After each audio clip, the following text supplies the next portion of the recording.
शुरुआत कर रहे हैं आज की एक सबसे बड़ी खबर के साथ। और बड़ी खबर यह, सीमा पर बहुत दिन से खबर भी देख रहे हैं और बहस भी देख रहे हैं, लेकिन आज मैं आपके लिए बड़ा खुलासा, सनसनीखेज खुलासा करने वाला हूं। पाकिस्तानी सीमा के कितने आशिक, यह मैं आपको बताऊंगा। लेकिन उससे पहले यह सीमा के घर की तस्वीर है, जहां कल तक मीडिया के सैकड़ों कैमरे थे, आज उस घर में बंदी है। वो घर बंद है, सीमा घर पर नहीं है। सीमा कहां गई किसी को नहीं पता। सीमा गांव में है, सीमा कहीं बाहर गई है, शहर से बाहर गई, या सीमा को बाहर भेजने की तैयारी है, कोई कुछ नहीं जानता। सीमा का घर बंद है फिलहाल। लेकिन अब मैं आपको बताने जा रहा हूं सीमा के कितने चेहरे हैं। अगली तस्वीर दिखाई जरा, ये आप देख रहे हैं। सीमा के अलग अलग रूप हैं। कहीं वो सीमा है, कहीं सीमा सचिन है, कहीं सीमा हैदर है, कहीं सीमा एजाज है। तस्वीर दिखाने जा रहा हूं, देखिए अगली तस्वीर दिखाई जरा।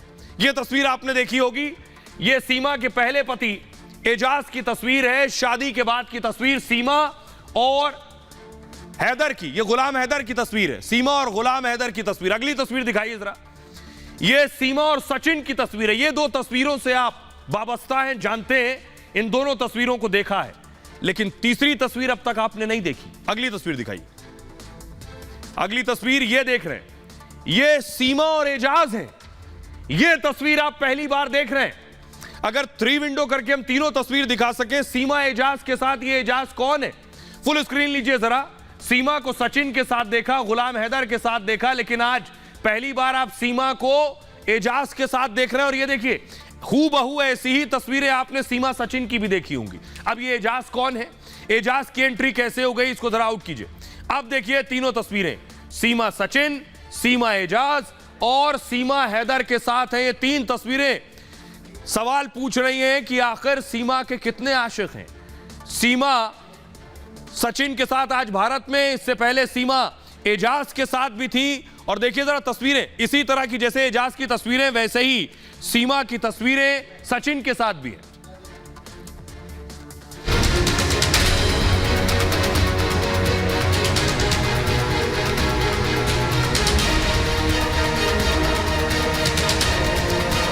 ऊपर वाला जानता है मैम, और एक दिन सब मानेंगे कि मेरी सिर्फ मोहब्बत ही थी जो मैं यहाँ पे आई हूँ। ऊपर वाला जानता है मैम, और एक दिन सब मानेंगे कि मेरी सिर्फ मोहब्बत ही थी जो मैं यहाँ पे आई हूँ। सीमा पूरे देश के लिए एक अबूझ पहेली बन गई है।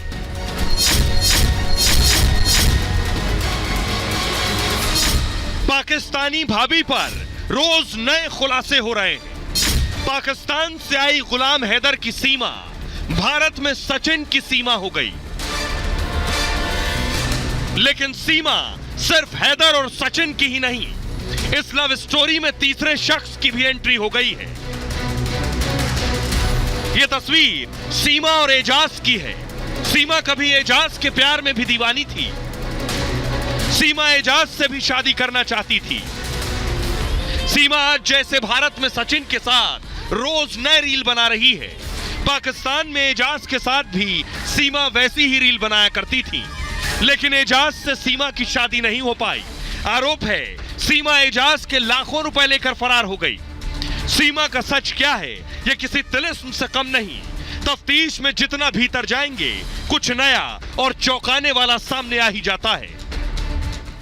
अब तक सवाल हो रहे थे ये हैदर कौन है, ये सचिन कौन है। अब एक और सवाल हो रहा है कि ये एजाज कौन है। इसलिए मैंने कहा कि सीमा अब अबूझ पहेली बन गई है। अब एजाज कौन है, ये मैं आपको दिखाने जा रहा हूं। देखिए, अब यहां खड़े हैं, ये गुलाम हैदर साहब हैं, जो पाकिस्तान में कराची में थे, अब सऊदी में है। ये सचिन है जो रब्बूपुरा में रहते हैं। और इधर ये तीसरा एजाज है। ये एजाज के साथ आप देख लें, ये एजाज की एंट्री एकाएक कैसे हो गई कोई नहीं जानता। ये कौन है एजाज, ये कराची में ही थे। पाकिस्तानी सीमा को लेकर यह सनसनीखेज खुलासा हुआ। सीमा हैदर प्रेम कहानी में एक और किरदार की एंट्री हो गई। सीमा हैदर के एजाज नाम के शख्स के साथ वीडियो वायरल है। सोशल मीडिया पर सीमा एजाज को लेकर दावे किए जा रहे हैं। सीमा हैदर एजाज के साथ रील बना रही थी। दोनों एक दूसरे के साथ शादी भी करना चाहते थे। सोशल मीडिया पर दावा है सीमा हैदर ने एजाज को धोखा दिया।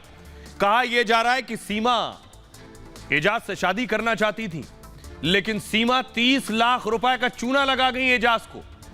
30 लाख रुपए लेकर फरार हो गई, ये आरोप है। वायरल वीडियो में एजाज को कराची का बताया जा रहा है। वीडियो में सीमा हैदर को लेकर भी सवाल उठाए गए हैं। अब देखिए, अगले हैं हिंदुस्तान के सचिन। सीमा सचिन की दोस्ती पबजी गेम से शुरू हुई। लगातार बातचीत से दोनों के बीच प्यार हो गया। सीमा को सचिन भारत के बारे में बताता और दिखाता था, सीमा पाकिस्तान के बारे में दिखाती थी। इस बातचीत में सीमा और सचिन में प्यार हो गया। नेपाल के काठमांडू में दोनों ने पहले मुलाकात की और सीमा पाकिस्तान से बच्चे नहीं लाना चाहती थी। सचिन ने कहा बच्चे भी ले आओ, तो बच्चे भी आ गए नोएडा में। फिर सीमा नेपाल के रास्ते भारत पहुंच गई। अब जब भारत आ गई तो पता चला गुलाम हैदर भी है। एक मिस्ड कॉल के जरिए गुलाम से मिली थी सीमा। गुलाम हैदर पहले से शादीशुदा थे। गुलाम हैदर की पहली शादी 2012 में हो गई थी। गुलाम को पहली पत्नी से 2 बच्चे थे। इसके बाद गुलाम ने सीमा से शादी कर ली और यह शादी मिस्ड कॉल पर हुई। गुलाम को सोशल मीडिया से पता चला कि सीमा सचिन के साथ भारत में है। अब ये जो अबूझ पहेली है, कुछ तस्वीरें मैं आपको दिखाने जा रहा हूं जिससे आपको समझ में आएगा कि आखिर सच है क्या। कुछ तस्वीरें दिखाऊंगा जो देखी देखी सी लगेंगी आपको पिछले 1 हफ्ते में, लेकिन जो देखी देखी सी तस्वीरें हैं, ऐसी तस्वीरें सीमा न जाने कितनी बना चुकी है पहले। एक ये तस्वीर देखिए, ये देख रहे हैं, ये पहली तस्वीर है जिसमें सचिन सीमा की मांग में सिंदूर भर रहे हैं। ये भारत की तस्वीर है। अब पाकिस्तान की ऐसे ही तस्वीर दिखाता हूं। अगली तस्वीर दिखाई, ये सीमा और एजाज की तस्वीर है पाकिस्तान की। जैसे सीमा यहां रील बनाती है वैसे वहां भी एजाज के साथ रील बना रही थी। अगली तस्वीर दिखाइए, ये सीमा सचिन की दूसरी रील की तस्वीर है जिसमें सचिन सीमा के बाल में कंघा कर रहे हैं। ये एक रील है। ऐसी रील पाकिस्तान में भी एजाज के साथ बनाई। अगली तस्वीर दिखाइए, ये एजाज के साथ दूसरी रील है। ये एजाज और ये सीमा। अभी हैदर का जिक्र नहीं हो रहा, अभी एजाज है। अगली तस्वीर दिखाइए, ये सीमा और सचिन ये रील बनाते हुए जिसमें सीमा, इसमें भोलेनाथ का गाना भी चल रहा है और ये रील बनाकर वायरल की गई। अगली तस्वीर दिखाइए, एक और रील सीमा और एजाज की है। ये जो रील है, इस रील के दरमियान ये जो तस्वीर है, एक और तस्वीर है, एक और तस्वीर है जो मैं दिखाऊंगा। अगली तस्वीर दिखाई जरा, ये आप देख रहे हैं सीमा और सचिन। सीमा और सचिन को ये तस्वीर देखने के बाद यानी भाईजान आग बबूला है। अगली तस्वीर दिखाइए, असदुद्दीन ओवैसी सीमा और सचिन पर सवाल उठा रहे हैं, कह रहे हैं कौन है सीमा, कहां से आ गई सीमा। देखिए जरा ओवैसी भाईजान आखिर सीमा पर क्या कह रहे हैं। उनका बोलने का कोई तुक था नहीं, लेकिन देखिए क्या बोल रहे हैं। ओवैसी भाईजान कह रहे हैं, ये सब तस्वीरें वो देख रहे हैं, तो उन्होंने कहा सीमा हैदर के अवैध तरीके से भारत आने पर सवाल उठाएं।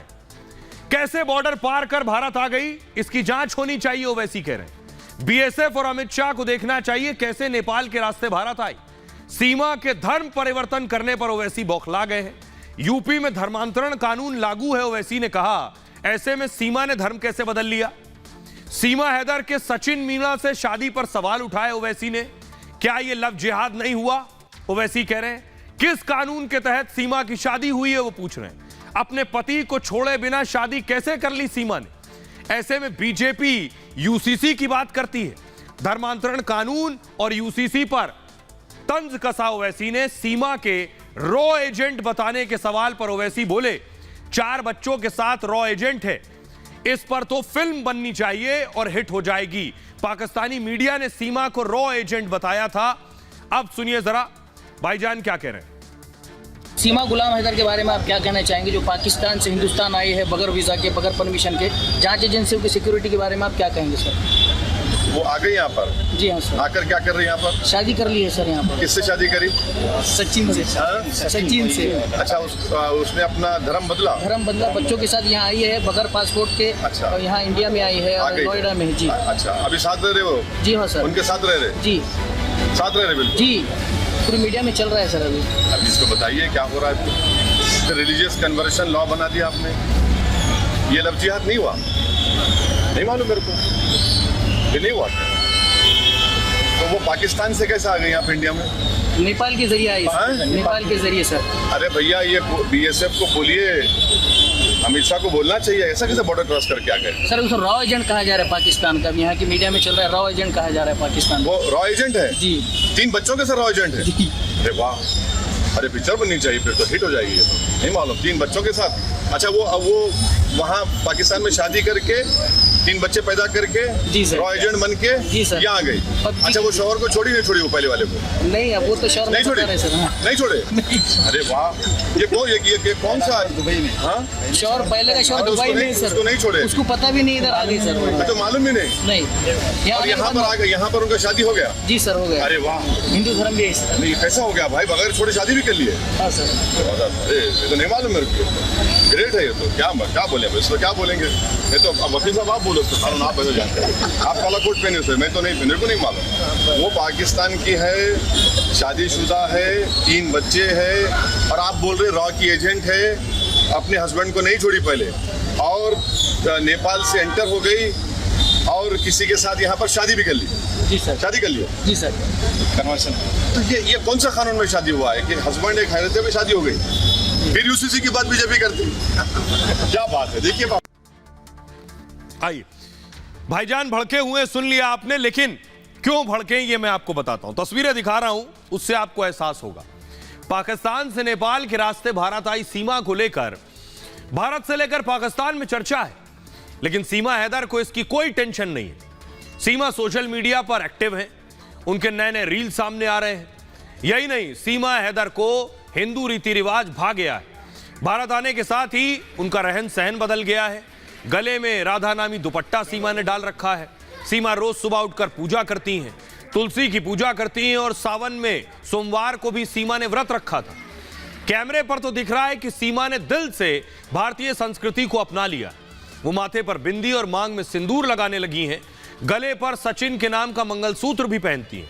बहुत कम समय में बिंदी भी, हिंदी भी बेहतर बोलने लगी। इन सब के अलावा सीमा पिछले कई दिनों से मीडिया को इंटरव्यू देने में व्यस्त हैं। कई चैनल के पत्रकारों के मुश्किल सवालों के जवाब भी देती हैं, और अपने फर्जी आधार कार्ड से लेकर अवैध तरीके से भारत में घुसपैठ पर अपना तर्क देती हैं, और बार बार पाकिस्तान ना भेजने की अपील भी करती हैं। और इसलिए सीमा ने कहा था वो भारत में रहेंगी, भारत से नहीं जाएंगी, कोर्ट में कहा था। इसलिए सीमा ने सब कुछ बदल डाला है। अब सीमा सचिन हो गई। ये घर की तस्वीर आप देख रहे हैं। सीमा ने 4 बच्चों के नाम बदल डाले हैं। ये जो 4 बच्चे हैं, जिस बच्ची का नाम फरहा था उसका नाम अब परी है, फरीदा का नाम हो गया है मुन्नी, फेरिया हो गई है प्रियंका, और फरहान का नाम हो गया है राज। सीमा हैदर ने अपना नाम बदल लिया है, और सीमा हैदर अब खुद को सीमा या सीमा सचिन कहेंगी। और वो कहती हैं, सचिन ने कहा पहला नाम बदलने की जरूरत नहीं है, वो नाम सीमा ही रहेगा। आइए अब मैं आपको सुनवाता हूं। सीमा ने खुद इस बात को स्वीकारा था कैमरे पर, सुनिए। कि मुझे कलमा नहीं आता, क्या मैं आपको कलमा पढ़ के बताऊं? क्योंकि मैं पाकिस्तान, अब मैं हिंदू धर्म में हूं, और मैं आपको शुक्रिया नहीं कहूंगी, ठीक है सर? अब मैं हिंदुस्तान में हूं, पाकिस्तान में नहीं हूं। तो कलमा नहीं आता, ये हट जाती है। मैंने कभी भी नहीं हटी। मैं कहना नहीं चाहती, क्योंकि ये सही नहीं लगता मुझे, क्योंकि मैं धर्म बदल चुकी हूं, तो मैं मुंह पे लाना नहीं चाहती। सिर्फ यही कारण है। सुन लिया आपने। अब आपको बताता हूं कि पाकिस्तानी सीमा भारत आ चुकी है, और अब सीमा का सच क्या है, इस पर सवाल उठ रहे हैं। सचिन के प्यार में सीमा मुस्लिम से हिंदू बन गई। सीमा ने दिल से भारतीय संस्कृति को अपना लिया है, उनका कहना है। वो माथे पर बिंदी और मांग में सिंदूर लगाने लगी हैं। गले पर सचिन के नाम का मंगलसूत्र पहनती हैं। सीमा हैदर को हिंदू रीति रिवाज पसंद आ रहे हैं। भारत आने के साथ ही उनका रहन सहन भी बदल गया है। गले में राधा नामी दुपट्टा सीमा ने डाला हुआ है, और तुलसी की पूजा करती हैं। गंगा स्नान की भी तैयारी कर रही हैं। दावा यह है कि सावन में वो खास पूजा भी कर रही हैं। सावन सोमवार को भगवान शिव का जलाभिषेक किया था उन्होंने। शंकर पार्वती जैसे रिश्ते की प्रार्थना कर रही हैं। सीमा को पहले चिकन बिरयानी बहुत पसंद थी, और सचिन के प्यार में उसने चिकन बिरयानी छोड़ दी। सीमा ने मांस मछली खाना भी छोड़ दिया है। सीमा अब सचिन की तरह शाकाहारी बन गई है। सचिन के घर में लहसुन तक नहीं खाया जाता, इसलिए सीमा ने लहसुन प्याज भी छोड़ दिया है खाना।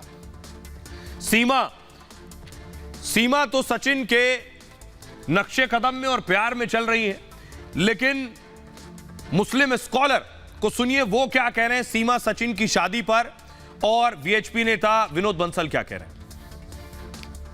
जहां तक सीमा की शादी का ताल्लुक है सचिन से, तो जो इस्लामिक वैल्यूज और रूल्स और रेगुलेशंस हैं उनके ताल्लुक से तो वो शादी बिल्कुल भी हरगिज भी जायज़ नहीं है, क्योंकि वो मुर्तिद हो गई। मुर्तिद का मतलब है अगर कोई मुसलमान गैर मुस्लिम से शादी कर लेता है तो इस्लामी इक़दार और रूल्स के हिसाब से वो मुर्तिद हो जाता है, वो मुसलमान नहीं रहता है, पहली चीज़।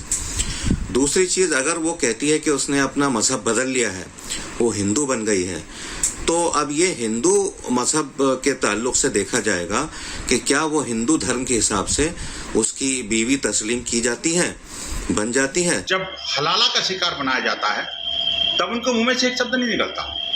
जब उसको 3 तलाक का शिकार बनाया जाता है तब उनको जायज और नाजायज समझ में नहीं आता।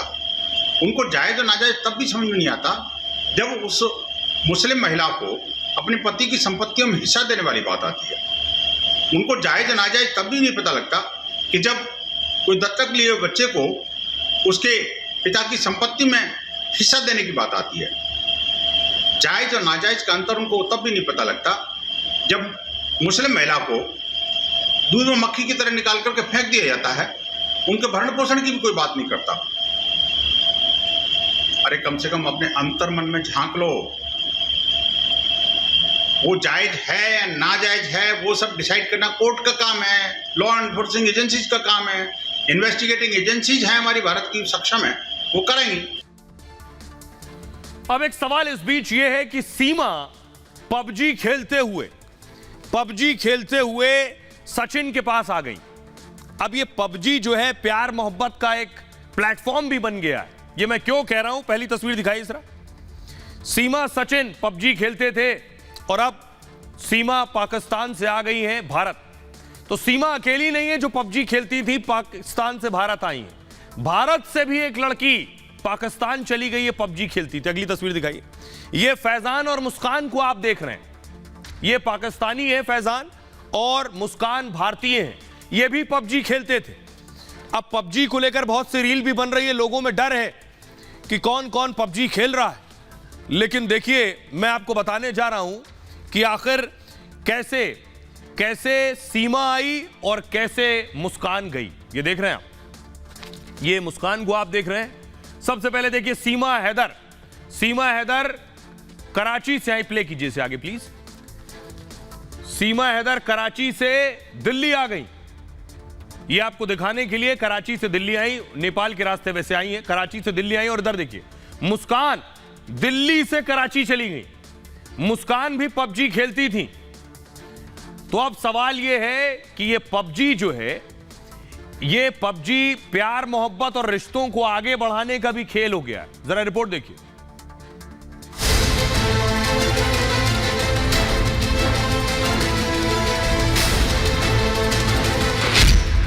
सीमा पबजी खेलते खेलते कराची से नोएडा आ गई और मुस्कान पबजी खेलते हुए दिल्ली से कराची पहुंच गई। पबजी और ऑनलाइन गेम प्यार और शादी के रिश्तों का प्लेटफॉर्म बन गया है।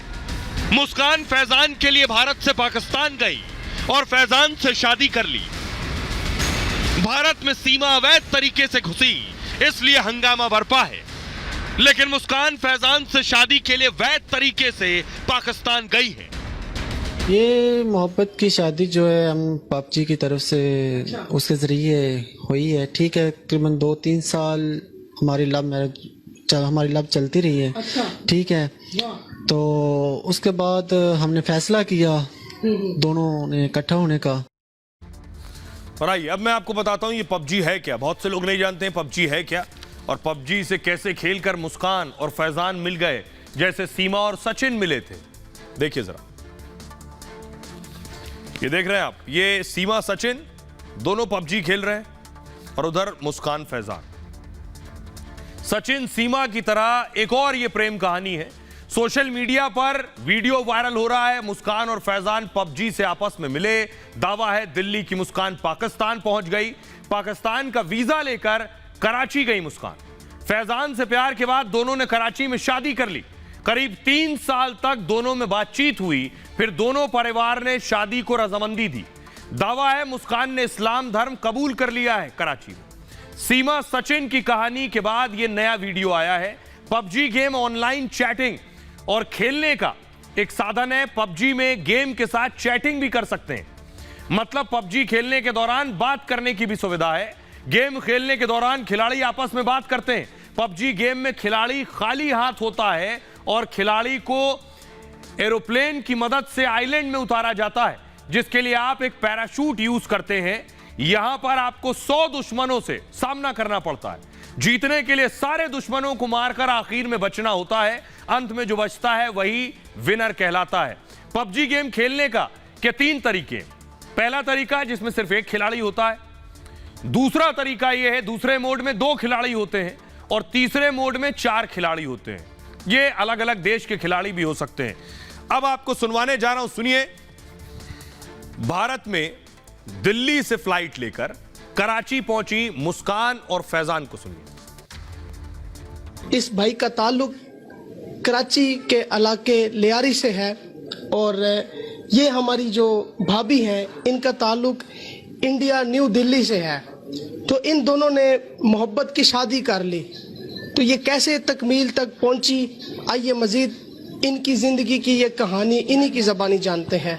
ये मोहब्बत की शादी जो है हम पबजी की तरफ से उसके ज़रिए हुई है। ठीक है, तकरीबन 2-3 साल हमारी लव चलती रही है।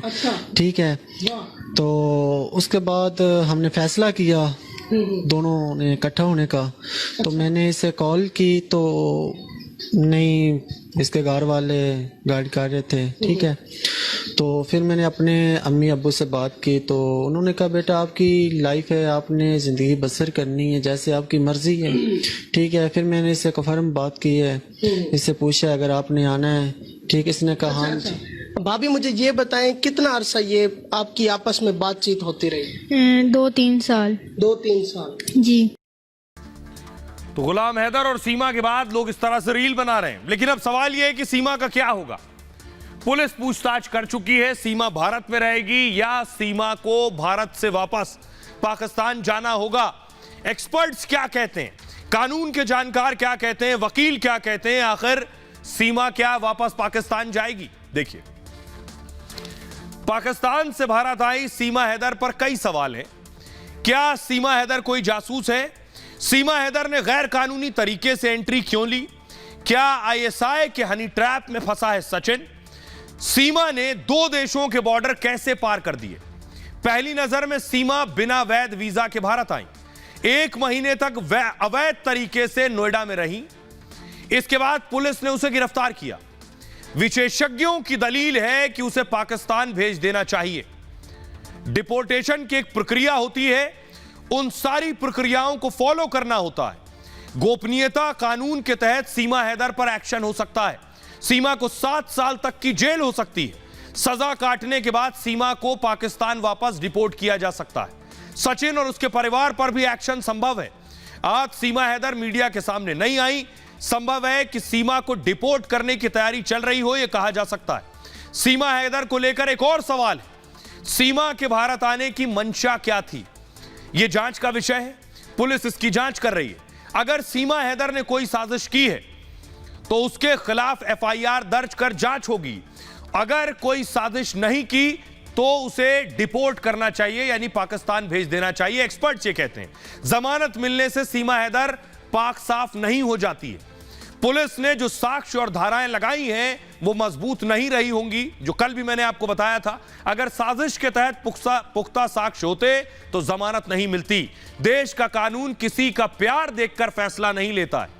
देश में आने का तरीका ही गलत हो तो उसी के हिसाब से सजा होती है। बिना वीजा के एंट्री से ही सीमा को डिपोर्ट किया जा सकता है। सचिन के शादी कर लेने से उसे भारत में रहने की इजाजत नहीं मिलेगी। क्या सीमा को भारत की नागरिकता मिल सकती है? नागरिकता पर फैसला पूरी परिस्थिति पर निर्भर करता है। अब आपको सुनवाता हूं पूर्व डीजीपी विक्रम सिंह साहब को, सुनिए, और वकील आदित्य जायसवाल को सुनिए। वो बता रहे हैं क्या कुछ हो सकता है इस मामले में आगे। प्रत्यावर्तन एक प्रशासनिक प्रक्रिया है जिसमें समस्त पहलुओं पर विचार करने के बाद और आवेदिका के आवेदन पत्र के आधार पर, साक्ष्य और गुण दोष के आधार पर निर्णय लिया जाता है। उल्लेखनीय है कि सीमा हैदर ने भारत में अनधिकृत तरीके से नेपाल से प्रवेश किया है, तो उनके अभिलेख और उसके संबंध में जो जांच चल रही है वो भी पूर्ण की जानी है। गहराई से पूछताछ भी किया जाना है। इन तमाम प्रक्रिया में कुछ समय लगेगा, क्योंकि यह महत्वपूर्ण और संवेदनशील प्रकरण है। इसको किसी जल्दबाजी में कोई निर्णय संभव नहीं है।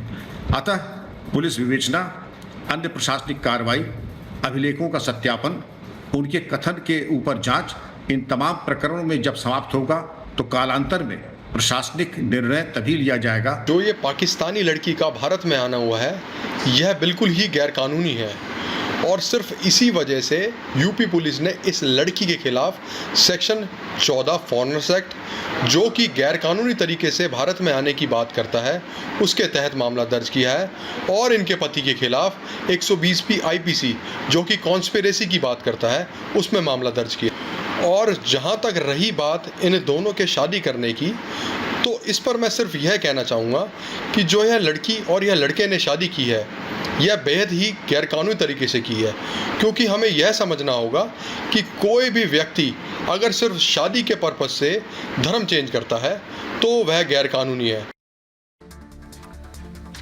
आइए खबरों में आगे बढ़ते हैं।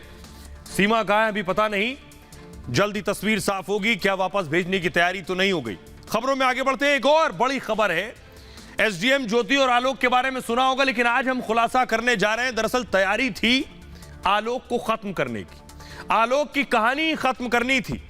सिर्फ रिश्ते में अलग होना नहीं था, यह तो एक सामान्य बात थी फिर भी, लेकिन तैयारी यह थी कि आलोक को जान से मार दिया जाए, रास्ते से हटा दिया जाए, यह तैयारी थी। अगली तस्वीर दिखाइए जरा।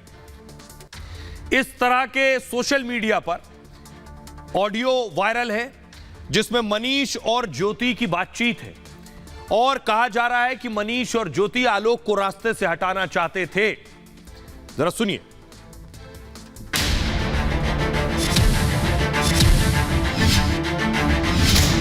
मेरी मौत की साजिश भी रची जा रही है, मेरी जान पे सब लोग तुले हुए हैं। एसडीएम ज्योति और आलोक के मामले में हर दिन नया खुलासा हो रहा है। अब एसडीएम ज्योति और कमांडेंट मनीष पर आलोक की हत्या की साजिश रचने के आरोप लग रहे हैं। आलोक पहले दिन से कह रहे हैं कि ज्योति और मनीष उन्हें मारने की साजिश रच रहे हैं। मेरी मौत की साजिश भी रची जा रही है। तो जो तुम काम कर रहे हो, जो ये जांचें करा रहे हो या करा रहे हो, इसके कारण तुम्हारी जल्दी से तुम मर जाओगे। हमने कहा ठीक है आप मरवा दीजिए, तो मैं नहीं मरवा रही हूँ, जो करवा रहे हो इसके कारण मारे जाओगे। अब देखिए जरा तैयारी क्या थी, आलोक को कैसे खत्म करना था, पूरी प्लानिंग थी। सोशल मीडिया पर यह वायरल है, हम इसकी पुष्टि नहीं करते हैं, लेकिन क्या कहा जा रहा है इस ऑडियो में यह आपको बताने जा रहा है। बताया जा रहा है इस ऑडियो में कि मनीष और ज्योति फोन पर बात कर रहे हैं। एसडीएम ज्योति आलोक मौर्य मामले में यह सबसे बड़ा खुलासा है। मनीष साहब तो सस्पेंड हो गए, लेकिन किस आधार पर हुए वो ये सबूत है। एसडीएम ज्योति और कमांडेंट मनीष दुबे की बातचीत में खुलासा हुआ।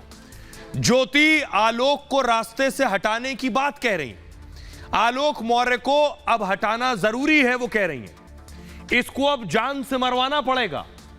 पीछे आलोक खड़े हुए, आलोक मरेगा तभी इसकी कहानी खत्म होगी। आलोक को कैसे खत्म किया जाए इस पर भी बात हुई। मनीष गाड़ी से कुचलवाने की सलाह दे रहा है, ज्योति बता रही है आलोक कब घर से बाहर जाते हैं, खाने में जहर देकर मारने की भी बात हो रही है। ज्योति मनीष की बातचीत का ऑडियो वायरल है। आलोक पहले भी अपनी जान को खतरा बता चुके हैं। आलोक ने कहा मार्च 2023 में मुझे मारने की कोशिश हुई, प्रयागराज के एलनगंज में जान से मारने की कोशिश की गई, मनीष मेरे ऊपर गाड़ी चढ़ाकर मारना चाहते थे, ये आलोक का कहना है। कमांडेंट मनीष दुबे ने मुझे धमकी दी थी, तलाक पेपर पर साइन कर देना वरना मारे जाओगे। और मनीष अभी सिर्फ सस्पेंड हुए हैं। अगर मौत की हत्या की साजिश की पुष्टि होती है तो मनीष पर एफआईआर भी हो सकती है हत्या की साजिश रचने पर।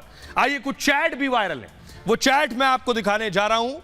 ये आप जो देख रहे हैं ये चैट है जो आलोक पर किए गए हैं, जिसमें मनीष और एसडीएम ज्योति बात कर रहे हैं। इस चैट में क्या है आइए मैं आपको बताता हूं क्या कुछ बातचीत कर रहे हैं चैट वायरल में, और इसमें भी हत्या की साजिश की बातचीत हो रही है। देखिए जरा चैट में क्या है, प्ले कीजिए। चैट में मनीष ने लिखा फोन क्यों काट दिया था। इस पर ज्योति ने लिखा समझ जाइए उस समय आपकी बात अधूरी रह गई थी। मनीष ने कहा हां मैं ये कहना चाह रहा था कि क्यों ना बीच से इसे हटा दें हमेशा के लिए। मनीष ने कहा जो बार बार हम लोगों को डिस्टर्ब कर रहा है। ज्योति ने कहा आलोक को। मनीष ने पूछा हां कहानी ही खत्म कर दें उनकी। अब इसके बारे में आपको बताऊं जो फोन पर दोनों का कन्वर्सेशन था, चैट को देखने के बाद आलोक परेशान हो गए। आलोक ने कहा चैट देखने के बाद मेरे होश उड़ गए थे। ज्योति और मनीष शादी की बात कर रहे थे, मुझे रास्ते से हटाने की बात कर रहे थे। ज्योति मनीष को लेकर आलोक ने यह दावा किया है दोनों एक दिन में 100 बार कॉल करते थे, एक दिन में 15-15 घंटे बातें होती थी। शासन को भेजे शिकायती पत्र में दावा किया गया है मनीष दुबे के CUG नंबर की डिटेल निकलवाई जाए, उससे पूरे मामले की सच्चाई सामने आ जाएगी। मेरी हत्या की साजिश, मनीष ज्योति के बीच बातचीत, सारी डिटेल सरकार को मिल जाएगी। अब आपको सुनवाता हूं, सुनिए जरा आलोक के जो वकील हैं वो क्या कुछ कह रहे हैं। जब उसको शक हुआ तो उसने अपना नज़र रखना शुरू किया। जो उनका आरोप है कि मैंने कहीं पकड़ा था, फिर वो होटल के कुछ रिकॉर्ड इकट्ठा किए, आलोक ने ही बताया है आप लोगों के चैनल के माध्यम से। और चैटिंग जब लीक हो गई और हत्या की साजिश, तो वो बहुत तनाव में आ गया क्योंकि मनीष के द्वारा चैटिंग की गई रास्ते से हटाने की। तो जब जान पे बनाती है तो बड़े बड़ों की हालत ख़राब हो जाती है। वो स्थिति तब आदमी को पता चला। और चूँकि व्यवहार हमेशा से, मैंने अभी कल आलोक से बात की, व्यवहार ज्योति का हमेशा अच्छा रहा, लेकिन कहीं ना कहीं कुछ गलतियाँ ज्योति से हुई हैं। वो उस आदमी के मनीष दुबे के बहकावे में आकर के उन्होंने गलत निर्णय लिया है। SDM ज्योति की अब बारी है। मनीष दुबे तो सस्पेंड हो चुके हैं। जो बात मैंने आपको बताई, अगर ये ऑडियो सही निकले, आवाज इनकी वॉइस का टेस्ट किया जाएगा दोनों का, अगर इनकी आवाज ही निकली है तो इन पर आगे कार्रवाई होगी। SDM ज्योति पर भी कार्रवाई हो सकती है। SDM ज्योति के कथित प्रेमी मनीष पर एक्शन हो सकता है। गाजियाबाद से महोबा ट्रांसफर कर दिया गया। DG होमगार्ड की रिपोर्ट के बाद निलंबित हो गए। आलोक के शिकायती पत्र में हत्या की आशंका जताई गई। वायरल चैट और वायरल ऑडियो की जांच होगी। जांच में आलोक का दावा अगर सही पाया गया तो मनीष और ज्योति के खिलाफ केस दर्ज होगा। हत्या की साजिश का केस दर्ज हो सकता है। IPC की धारा 118 के तहत केस हो सकता है। 3 साल की सजा और जुर्माना भी लग सकता है। दोनों सरकारी अधिकारी हैं, ऐसे में मुश्किल और बढ़ जाएगी। दोनों को विभागीय कार्रवाई का सामना करना पड़ेगा। सरकारी नौकरी से भी हटाया जा सकता है। यह एक्शन हो सकता है। सुनिए जरा, आलोक मौर्य आज कैमरे के सामने आए, SDM ज्योति के पति। जरा सुनिए क्या कह रहे हैं। 2020 में सर मनीष दुबे की एंट्री होती है, जो जिला कमांडेंट महोबा इस समय है। और तब से सर मेरा परिवार बिखराव की तरफ चला गया। और फिर उसके बाद सर हमने काफ़ी सोचा कि घर की बात घर में ही रहे, और ये सोचा गया परिवार न बिखरे, क्योंकि हमारे पास 2 बच्चे भी हैं। लेकिन सर बिखरता बिखरता जो तीसरा व्यक्ति हमारा परिवार तोड़ा है, वो एक ही परिवार नहीं तोड़ा सर। कौन सर? मनीष दुबे। और कई परिवार तोड़ा है सर। कौन नहीं चाहेगा कि परिवार एक हो जाए। बच्चे हैं सर हमारे, हम लोगों के झगड़े में बच्चे पीछे जा रहे हैं सर। ये बात यह है कि कई शिकायत मेरे खिलाफ भी हो चुकी है, जिसकी जांच चल रही है। हम जानना चाहते हैं तो कब शिकायत हुआ, किसने करवाया था? सर ये हमारी शिकायत सर 4 महीने पहले हुई है। 2, 3, 4 पत्र आए हैं जिसकी जांच लोग कर रहे हैं। उसमें ये लिखा गया है कि मैं अवैध वसूली करता हूं। सर मैं आपसे ये कहना चाहूँगा, मैं एक छोटा कर्मचारी, मैं अवैध वसूली, और उसमें एक लाइन और लिखा हुआ है कि सरकारी धन का दुरुपयोग कर रहा हूँ। सर मेरे पास कौन सा एक्स्ट्रा सरकारी धन है? जो सर पेमेंट आती है उसके अलावा मेरे फंड में कोई एक्स्ट्रा पैसा तो आता नहीं है, और न मैं कोई दुरुपयोग कर रहा हूँ। अब खबरों में आगे बढ़ते हैं। आज की एक और बड़ी खबर है जो देश की राजधानी दिल्ली से आई है। क्या दिल्ली के लिए आज की रात कयामत की रात होने वाली है? दिल्ली जिस तरह से पानी पानी हो रही है, दिल्ली की तरफ पानी जिस तरह से बढ़ रहा है, घुटने तक पानी है और कांप गई राजधानी। तस्वीर दिखाने जा रहा हूं, ये देखिए दिल्ली का एरियल व्यू आप देख रहे हैं। ये पानी भरा है, इन सड़कों पर गाड़ियां चलती हैं, बसेस चलती हैं, बाइक्स चलती हैं, आज सिर्फ पानी है। और वो पैदल लोग हैं या NDRF SDRF की टीमें जो लोगों का रेस्क्यू कर रही हैं। अगली तस्वीर दिखाई जरा। ये आप देख रहे हैं एक और तस्वीर, ये ट्रक बीच में फंस गया है पानी के बीच में। ये देश की राजधानी दिल्ली की आप तस्वीर देख रहे हैं। ये देखिए गाड़ियां डूबी हैं, बड़े बड़े कंटेनर, टैंकर्स और ट्रक डूबे हुए हैं, ये देख रहे हैं। अगली तस्वीर दिखाई जरा, ये कश्मीरी गेट की तस्वीर आप देख रहे हैं, ये पुल और ये देखिए बगल में देखिए पूरी तरह से पानी पानी है। अगली तस्वीर दिखाइए, ट्रॉमा सेंटर की तस्वीर आप देख रहे हैं, ट्रॉमा सेंटर में भी पानी भरा हुआ है, लोगों के लिए मुश्किल है कहीं आने जाने से जुड़ी। लेकिन ये आज की तस्वीर थी, कल क्या होगा कोई नहीं जानता। अगली तस्वीर दिखाइए, ये निगमबोध घाट की तस्वीर आप देख रहे हैं, यहां भी अंदर तक पानी भरा हुआ है। अगली तस्वीर दिखाइए, आधा गेट डूब गया है। तो हालत दिल्ली की डराने वाली है, रात आज की भारी हो सकती है। ये रिपोर्ट देखिए जरा।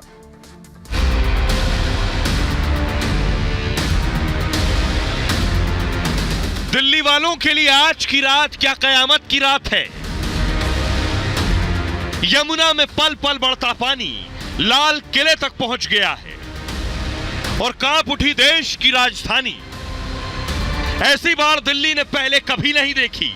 तबाही के डर से अब तो दिल्ली की सांसें फूलने लगी हैं। टिम्बर किला है, यहाँ पर देखिए बीच में किस तरीके से तालाब है और यहाँ पर लगातार ये पानी आगे बहता ही जा रहा है और गहराई इसकी बढ़ती ही जा रही है। लगातार हम आपको तस्वीरें दिखा रहे हैं, 13 जुलाई की तारीख 2023 का दिन, और अब देखिए कैसे यहाँ पर जो है सैलाब सा खौफनाक मंजर यहाँ पर लगातार दिख रहा है। पानी थमने का नाम नहीं ले रहा है और बड़ी चुनौती है अब दिल्ली सरकार के समक्ष। दिल्ली की बाढ़ में सिस्टम ने ऐसा सरेंडर किया कि सड़क पर गाड़ियों की जगह नाव चलने लगी। राजधानी में बाढ़ का पानी सचिवालय से लेकर सीएम हाउस के करीब तक पहुंच चुका है। सवाल उठ रहे हैं कि बाढ़ में दिल्ली की सरकार भी डूब जाएगी। हर जगह आपको यमुना का पानी नजर आ जाएगा। आप ये जो तस्वीर देख रहे हैं, विकास भवन के सामने की तस्वीर देख रहे हैं और इस जगह से दिल्ली के मुख्यमंत्री अरविंद केजरीवाल का घर महज 300 से 400 मीटर की दूरी पर ही है। लेकिन जिस तरीके से पानी यहाँ पर बढ़ता हुआ नजर आ रहा है, तो ये कहना गलत नहीं होगा कि आने वाले कुछ घंटों में ये जो पानी है वो अरविंद केजरीवाल के घर तक भी पहुंच सकता है। 3 दिन तक दिल्ली के सारे स्कूल कॉलेज बंद कर दिए गए, आधे रास्ते बंद हैं, कई जगह बिजली कट गई है, वाटर प्लांट भी बंद करना पड़ा है। यानी अगले 48 से 72 घंटे राजधानी दिल्ली पर बहुत भारी है।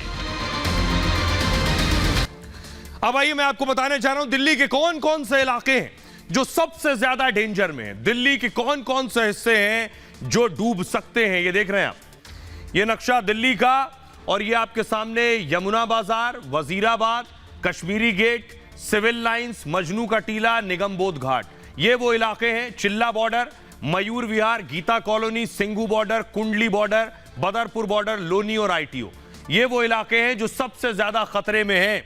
हमारी सहयोगी रिपब्लिक के रिपोर्टर्स आज ग्राउंड जीरो पर थे जब दिल्ली में पानी दाखिल हो रहा था लाल किले तक। उस वक्त हमारी सहयोगी प्रियंका वहां मौजूद थी, उनकी रिपोर्ट देखिए जरा। इस चुनौतीपूर्ण हालातों से तुरंत निपटने की जरूरत है। सियासत नहीं करनी है, केंद्र और दिल्ली सरकार को मिलकर तुरंत इस पर ठोस कदम उठाने चाहिए। आप देखिए कितनी रफ्तार के साथ ये पानी बह रहा है और ऐसे में ये पानी का जो लगातार बहाव है वो हमें खुद डरा रहा है। हम खुद परेशान हैं कि आखिर यहाँ से अगला कदम रखे तो रखे कहाँ। आगे आप देखिए, आगे दूर तक आपको कुछ नहीं दिखेगा, सिर्फ पानी ही पानी दिखेगा। भैया देखिए, हमें मत पकड़िएगा। देखिए यहाँ पर देखिए लोग किस तरीके से डूबते जा रहे हैं और यहाँ ये देखिए लोगों का बैलेंस भी बिगड़ रहा है, परेशान है। चारों तरफ दिल्ली के यही खौफनाक मंजर देखने को मिल रहा है। लोगों के घरों में पीने का पानी नहीं है, खाने को दाना नहीं है और ऐसे में यहाँ पर देखिए कैसे लगातार ये जल प्रलय दिल्ली ने, यमुना नदी ने अपना रौद्र रूप दिखाया है। आइए अब मैं आपको दिखा रहा हूं, प्रियंका की रिपोर्ट आपने देखी, अब देखिए जरा हालत क्या है। ये देख रहे हैं आप, ये नाव पर लोगों का रेस्क्यू किया जा रहा है। यमुना में जो लोग फंसे हुए थे उन्हें ले जाया जा रहा है, जो लोग घर बनाकर रहते हैं निचले इलाकों में। अगली तस्वीर दिखाई जरा, पुलिस की वैन भी डूब गई। फुल स्क्रीन लीजिए, पुलिस की वैन ये डूब गई है, पानी में पूरी तरह से डूबी हुई पुलिस की वैन है। और स्थिति दिल्ली की आखिर ऐसी बनी क्यों हुई है? दिल्ली में आखिर पानी कहां से आ रहा है? बारिश तो 2 दिन से नहीं हुई, फिर दिल्ली में पानी कहां से आ रहा है? सवाल यह है लोगों के जहन में, जो दिल्ली में नहीं रहते हैं उनके लिए जानना जरूरी है कि आखिर दिल्ली पानी पानी क्यों हो रही है। कहां से पानी आ गया दिल्ली में इतना कि बाढ़ आ गई दिल्ली के अंदर? तो मैं आपको बता रहा हूं दिल्ली में पानी आ कहां से रहा है।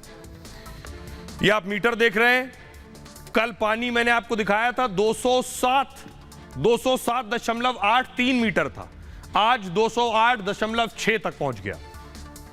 हिमाचल प्रदेश और उत्तराखंड में भारी बारिश हुई और भारी बारिश से यमुना नदी का जलस्तर बढ़ने लगा। जलस्तर बढ़ा तो हरियाणा के हथनी कुंड बैराज से पानी छोड़ा गया। हथनी कुंड से पानी छोड़ते ही दिल्ली में बाढ़ आ गई।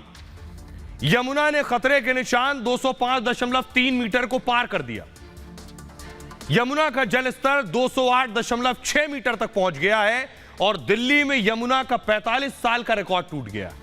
हरियाणा का हथनी कुंड बैराज दिल्ली से 180 किलोमीटर दूर है। हथनी कुंड से पानी दिल्ली आने में पहले 2-3 दिन लगते थे, तब तक नदी में पानी का स्तर भी कुछ कम हो जाता था और दिल्ली में बाढ़ से निपटने की तैयारी भी हो जाती थी। लेकिन अब बैराज में पानी छोड़ने के 24 घंटे में बाढ़ आई। अतिक्रमण और अवैध निर्माण को इसकी वजह माना जा रहा है। हरियाणा से दिल्ली तक यमुना किनारे बहुत सी कॉलोनियां बन गई हैं। इससे यमुना नदी का प्रवाह क्षेत्र काफी कम हो गया है, यानी यमुना में पानी बहने के लिए कम जगह बची है, इसलिए तेजी से पहुंच रहा पानी। कम जगह में ज्यादा पानी होने में इसकी रफ्तार बढ़ गई है। ज्यादा गंदगी गाद जमा होने से नदी का जलस्तर ऊंचा हो गया है। पानी बहने के लिए जगह कम हुई तो बहाव तेज हो गया, इसलिए हथनी कुंड से पानी छोड़ते ही दिल्ली आ गया है। दिल्ली में यमुना का जलस्तर कभी इतना नहीं बढ़ा है, तो हालात इससे निपटने की ऐसी तैयारी नहीं थी अब से पहले। सुनिए जरा क्या कुछ कह रहे हैं अरविंद केजरीवाल। क्यूसेक पानी छोड़ा था लेकिन बाढ़ नहीं आई, तो अभी चिंता करने की जरूरत नहीं है। सब मैंने आपको इतने सारे गिनाए। तो क्या अभी बाढ़ की स्थिति पर इसी तरीके से बने रहेंगे? बाढ़ की स्थिति पे नजर है, एक्सपर्ट्स का भी और CWC और जो सब तरफ से डेटा आया। आने वाले दिनों में अब इतनी जबरदस्त बारिश, वेदर फोरकास्ट जो वो ऐसा नहीं है। बारिश होगी लेकिन इस लेवल की नहीं है और उसकी वजह से जो पानी भी वहां से छोड़ा जाएगा वो भी शायद इस लेवल का पानी नहीं होगा। यमुना में पानी बढ़ता जा रहा है और एक तरह से बाढ़ की स्थिति सी बनी हुई है। दिल्ली में यमुना का लेवल जो डेंजर लेवल है वो 205.33 मीटर है। आइए अब आपको दिखाने जा रहा हूं दिल्ली का हाल, तो आपने देख लिया। अब आपको बिहार लिए चलता हूं। बिहार की शक्लो सूरत भी देख लीजिए। सुशासन बाबू के राज में बिहार में क्या हो रहा है। लाठियां चल रही हैं, लोगों की जानें जा रही हैं, लेकिन पीडीए खामोश है। पीडीए ने चुप्पी साधी हुई है। किसी ने आज ट्वीट नहीं किया। नीतीश बाबू का सुशासन देखिए, तस्वीर दिखाइए जरा। ये आप देख रहे हैं प्रोटेस्ट हो रहा था, बीजेपी प्रदर्शन कर रही थी, डाक बंगले तक पहुंची। उसके बाद पुलिस ने लाठियां चलानी शुरू की। अगली तस्वीर दिखाई, ये आप देख रहे हैं पुलिस ने लाठियां चलानी शुरू की। बीजेपी नेताओं पर, बड़े बड़े नेता कार्यकर्ताओं पर लाठियां चली। अगली तस्वीर दिखाई सर, ये देखिए किस बेरहमी से लोगों को मार रहे हैं लाठियों से। ये बिहार की तस्वीर है। अगली तस्वीर दिखाई सर, गिरा गिरा कर लोगों को मारा गया, लाठियां चली हैं। जरा देखिए, ये बीजेपी के नेताओं को पीट रहे थे, ये पुलिस वाले ऐसे पीट रहे थे जैसे कोई दुश्मनी निकाल रहे हो। ये रिपोर्ट देखिए जरा।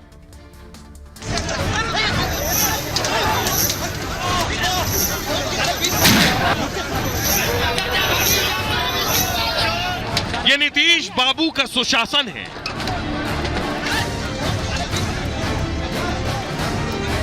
ये बिहार की नीतीश तेजस्वी की सरकार है।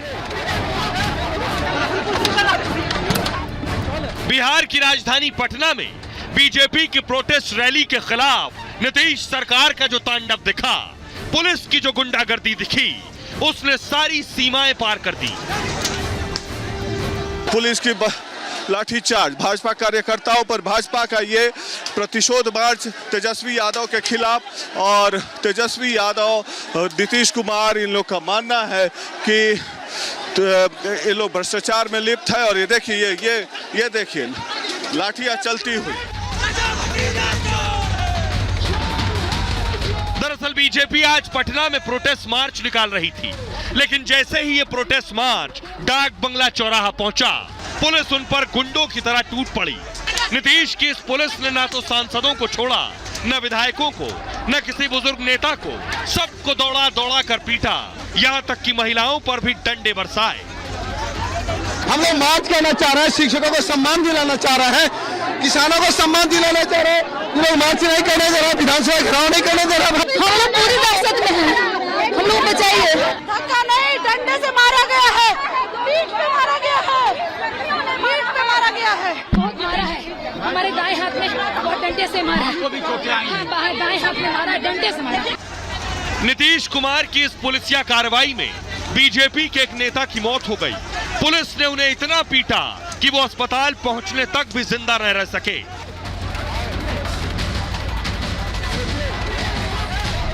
एक्चुअली मौत हुई है, वो पोस्टमार्टम ही बताएगा, लेकिन यहाँ जो आए थे अनकॉन्शियस आए थे, एक्सटर्नल इंजरी कुछ भी नहीं है। आइए, तो आपने बिहार का हाल देख लिया, सुशासन बाबू के पास कोई जवाब नहीं है। और आइए अब आपको बताते हैं आज बात पते की में क्या है खास। अच्छी खबर यह है कि कल चंद्रयान 3 लॉन्च किया जाएगा, इसलिए आपको आज चांद से जुड़ी जानकारी मैं दे रहा हूं। चंद्रमा पर उतरना मंगल ग्रह से भी ज्यादा मुश्किल है। धरती और मंगल ग्रह पर तो वायुमंडल है, लेकिन चांद पर वायुमंडल ना के बराबर है, इसलिए पैराशूट से वहां उतरना भी मुश्किल है। चांद पर कोई जीपीएस नहीं है, इसलिए रास्ता पता नहीं चलता, ना ही लैंडिंग के वक्त कोई पोजीशन का पता चलता है कहां उतर रहा है। अब तक 3 देश चांद की सतह पर पहुंच पाए हैं, उनमें अमेरिका, रूस और चाइना, इनके ही मिशन मून कामयाब हुए। अमेरिका के नील आर्मस्ट्रॉन्ग चांद पर पहली बार पहुंचे थे और भारत ने भी 2 बार चांद पर पहुंचने की कोशिश की है। चंद्रयान 3 के जरिए भारत तीसरी बार कदम बढ़ाएगा। मिशन के जरिए पृथ्वी, ब्रह्मांड के इतिहास की जानकारी मिलेगी। तो इसलिए मिशन मून जो है ये बहुत मुश्किल भी है, लेकिन भारत के लिए कल बहुत बड़ा दिन है। चंद्रयान 3 की लॉन्चिंग होगी कल दोपहर को। बहरहाल ये भारत की बात है, मैं इतना ही। आप अपना बहुत ख्याल रखिए। एक छोटे से ब्रेक के लिए रुक रहे हैं, लौट रहे हैं कुछ और बड़ी खबरों के साथ।